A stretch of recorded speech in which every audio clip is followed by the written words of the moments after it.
আমি একটু নাড়িয়ে দেবো। দুর্দান্ত হয়েছে। এবার বাড়ির সবাই খেয়ে বলবে যে পনির ভাপা কেমন হয়েছে। মাইক্রো আহা, এখন আমি বানাতে বসেছি আজকে পনির ভাপা, নিরামিষের দিন, তাই ভাবলাম যে একটু পনির ভাপা করা যাক। কিন্তু পনির ভাপাটা আজকে আমরা ইয়েতে করব, মাইক্রোওভেনে করব। তো মাইক্রোওয়েভে করব, তো কিভাবে করছি সেটাই দেখাচ্ছি। আসলে টিভি দেখছি, আজকের দিনে কেন টিভি দেখছি সেটা তো বুঝতেই পারছো। দেখো, প্রথমেই আমি কিছু পেস্ট করে নিয়েছি। এখানে আছে হচ্ছে সাদা সর্ষে, পোস্ত, কাঁচা লঙ্কা আর একটু নুন দিয়েছি। ব্যাস, এগুলো দিয়ে পেস্ট করেছি।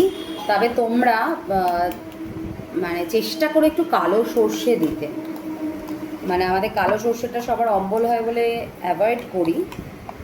এই যে প্রথমে এই যে বাটাটা, এটা নিয়ে নিচ্ছি, ভালো করে চেঁচে নিয়ে নেবে।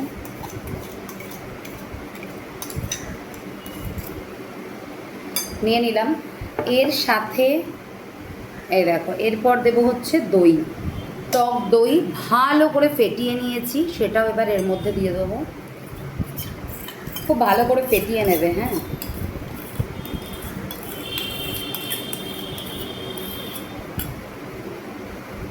এবার এটাকে ভালো করে মিক্সড করি। পনির ভাপা তোমরা সবাই পারো, যারা এখনও পারো না বা যারা টিনেজার, যারা হোস্টেলে থাকো বা কিছু হট করে একটু খেতে ইচ্ছা করছে, তারা এইসব রান্নাগুলো করতেই পারো। তাদের জন্যই বেসিক্যালি, যারা পারো না তাদের জন্যই করে দেখাচ্ছি। আসলে এটা বেশিরভাগ মানুষই পারে। তো যাই হোক, এটা মিশিয়ে নিলাম। নিয়ে এবার এখানে আমি দেখো কী কী নিয়েছি। নুন, একটু চিনি, একটু হলুদ আর 4টে কাঁচা লঙ্কা চিড়ে নিয়েছি। কাঁচা লঙ্কা এখন দেবো না, কারণ এই পেস্টের মধ্যে তো কাঁচা লঙ্কা দিয়ে আমি পেস্ট করেইছিলাম। তাই দিয়ে দেবো হচ্ছে আন্দাজ মতো নুন, তার সাথে দিয়ে দিচ্ছি চিনি, আর যে একটুখানি হলুদ নিয়েছিলাম সেটাও এর মধ্যে ঢেলে দিলাম। একটু হলুদ দিলাম, কারণ হলুদটা না দিলে ভালো লাগবে না। কাঁচা লঙ্কাটা কিন্তু দেখো রেখে দিয়েছি, ঠিক আছে। মিশিয়ে নিচ্ছি। এরপর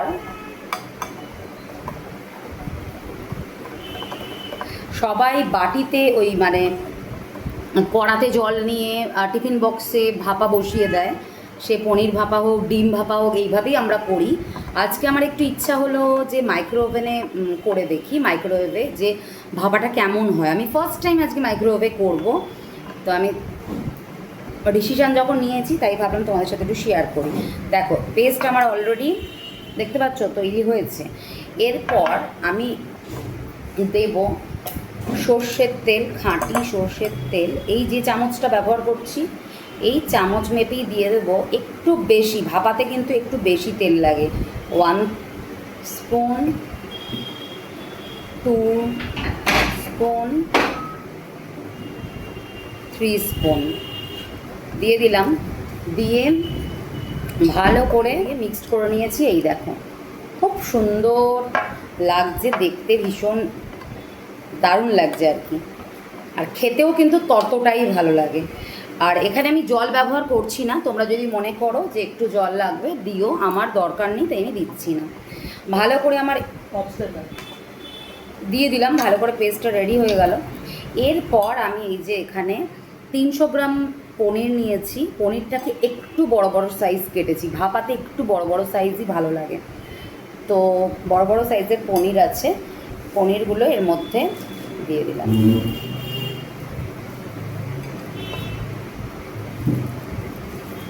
সবটাই দিয়ে দিচ্ছি। আমাদের 4 জনের মতন হচ্ছে, এই দেখো। এবার এটাকে ভালো করে মিশিয়ে নিচ্ছি। খেতে কিন্তু অসাধারণ লাগে। একটু হালকা হাতে মেশাবে, নাহলে কাঁচা পনির তো ভেঙে যাবে। সত্যি কথা বলতে আমি অনেকেরই দেখেছি যে পনির অনেক সময় হালকা ফ্রাই করে নেয় তেলে, ওইভাবে কিন্তু ভাপা খেয়ে কোনো মজা নেই। ভাপা কিন্তু করতে গেলে কাঁচা পনিরই ব্যবহার করতে হয়। আচ্ছা, এর মধ্যে এই যে দেখো, এর মধ্যে আমি এই যে এখানে মিক্সির এটা ছিল, এটা কিন্তু অবশ্যই একটুখানি জল দিয়ে নেবে, নিয়ে এর মধ্যে দিয়ে দেবে। এর স্বাদ কিন্তু অপূর্ব ভালো হয়। তাই জলটা আমি কিন্তু বেশ অ্যাড করছি না, জাস্ট এটার একটা দেখবে আলাদা। আমাদের দেখবে আগেকার দিনে মা দিদারা যখন রান্না করতো, কড়া ধোয়া জল রান্নায় ব্যবহার হতো। কেন ব্যবহার হতো? তার টেস্ট ওই কড়া ধোয়ার জলেই একদম বেড়ে যেত। এই দেখো, ভালো করে মিশিয়ে নিয়ে আমি এর মধ্যে দিয়ে দিলাম। ব্যাস, এইবার আমি একটু হলুদ ওই জন্যই ব্যবহার করেছি, একটু ইয়েলিশ আসবে আর কি, ইয়েলিশ কালারটা এলে ভালো লাগে। আচ্ছা, দেখো আমার কিন্তু কোনো জলও হয়নি, কিচ্ছু হয়নি, ঠিক আছে। এরপর এখানে কিন্তু শেষ না, এরপর হচ্ছে প্রথমে দেব এই কাঁচা লঙ্কাগুলো, দেখো চিড়ে রেখেছি, এই চেরা কাঁচা লঙ্কাগুলো এর মধ্যে দিয়ে দিচ্ছি। একটু স্পুন দিয়ে বসিয়ে দেবে, মানে যেন একটু ডুবন্ত মতন থাকে আর কি। দুটো আমি ওপর দিয়ে দিলাম। ব্যাস, এই হলো। এরপর আমি কি করব দেখো, এই যে তেল, সর্ষের তেল ওপর দিয়ে, মানে এটা না দিলে আর ভাপার কোনো রকম টেস্ট তোমরা পাবে না। তাই এখানে কিন্তু ওই কোনো রকম ডায়েট ফায়েট চলবে না, এই জায়গাটায় তেল কিন্তু লাগবে। এটা ব্যাস 2 স্পুন মতন। আমার কিন্তু কোনো বড় স্পুন নয়, এটা যথেষ্ট ছোট স্পুন, মানে টেবিল স্পুন নয়, টি স্পুন। তো টি স্পুনের আমার মোটামুটি 5 চামচ আমি ইউজ করলাম। ব্যাস, এইবার দেখো কি লুক, দেখতে পেয়েছো? এটা হচ্ছে আমার পনির ভাপা। এবার আমি এটা মাইক্রো ওভেনে দিয়ে দিই।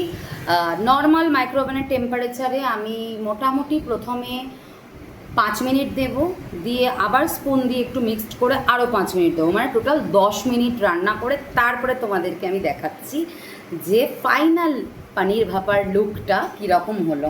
চলো এবার মাইক্রো ওভেনে এটা ঢুকিয়ে দিই। 5 মিনিট অলরেডি হয়েছে, দেখি। হ্যাঁ, এবার এটাকে আমি একটু নাড়িয়ে দেবো। এই দেখো ফাইনাল লুক, আমার পনির ভাপা একদম রেডি, দুর্দান্ত হয়েছে। এবার বাড়ির সবাই খেয়ে বলবে যে পনির ভাপা কেমন হয়েছে। মাইক্রো ওভেনে ফার্স্ট টাইম করলাম, ভীষণ ভালো লাগছে, মানে দেখেই বুঝতে পারছি কতটা ভালো হয়েছে। এবার খেয়ে টেস্ট করে দেখার পালা। তোমরাও চট করে এরকম মাইক্রো ওভেনে পনির ভাপা বানিয়ে একদিন দেখো, ভীষণ ভালো লাগবে।